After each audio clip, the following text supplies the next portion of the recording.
गाजियाबाद आज एक नए गाजियाबाद के रूप में चमक रहा है। गाजियाबाद का परसेप्शन बदला है। जिस गाजियाबाद के नाम पर कभी अपराध और गैंगवार की फिल्में बनती थी, आज वह गाजियाबाद विकास, स्वच्छता और सुव्यवस्था का एक मॉडल बनकर के उभर रहा है। दुनिया की 50 जो स्वच्छ सिटी हो सकती है, उसमें अब गाजियाबाद का भी नाम आ रहा है। प्रदेश की पहली स्वच्छ सिटी के रूप में गाजियाबाद का नाम आ रहा है।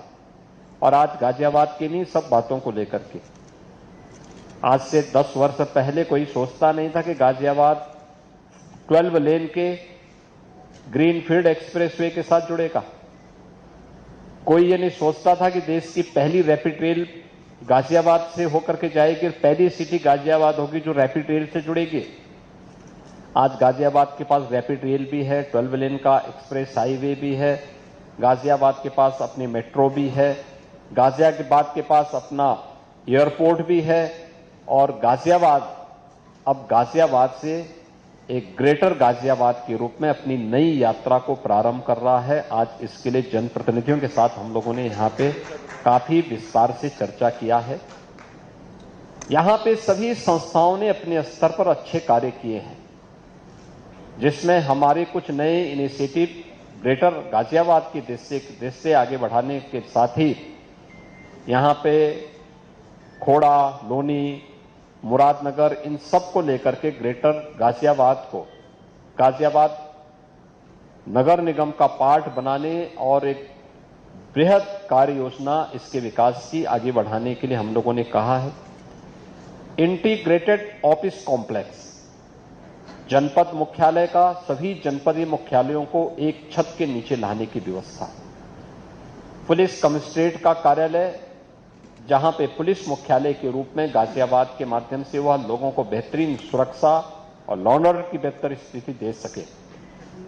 बाबा दुग्धेश्वर नाथ मंदिर के कॉरिडोर के निर्माण की कार्रवाई हो या फिर यहां के विकास और बुनियादी सुविधाओं से जुड़े हुए सभी कार्यक्रम, जैसे बीसीसीआई यहां पे बहुत पहले स्टेडियम बनाने के लिए एक लैंड ली थी, काम नहीं आगे बढ़ पाया।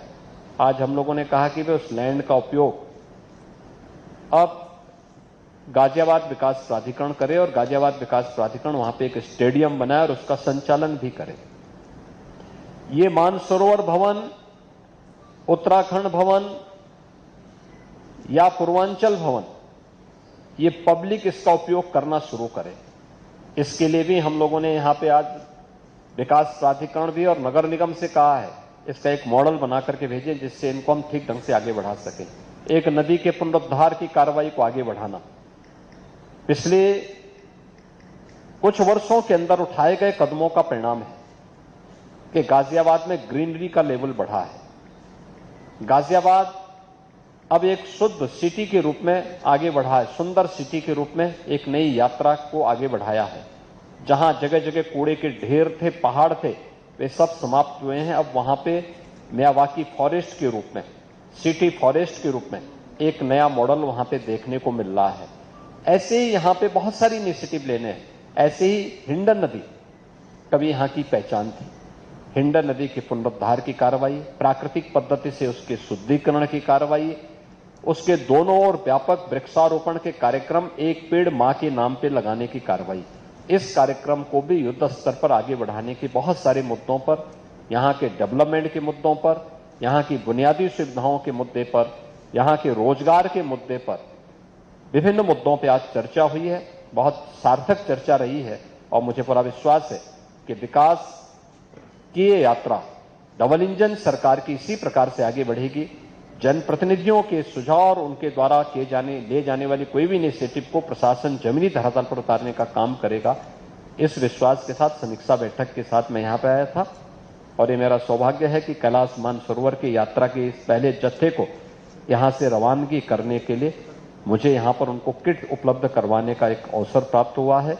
मैं एक बार फिर से इन सभी तीर्थ यात्रियों के प्रति अपनी मंगल में शुभकामनाएं देता हूं। इनकी यात्रा की सुखद यात्रा की कामना करते हुए अपनी वाणी को विराम देता हूं।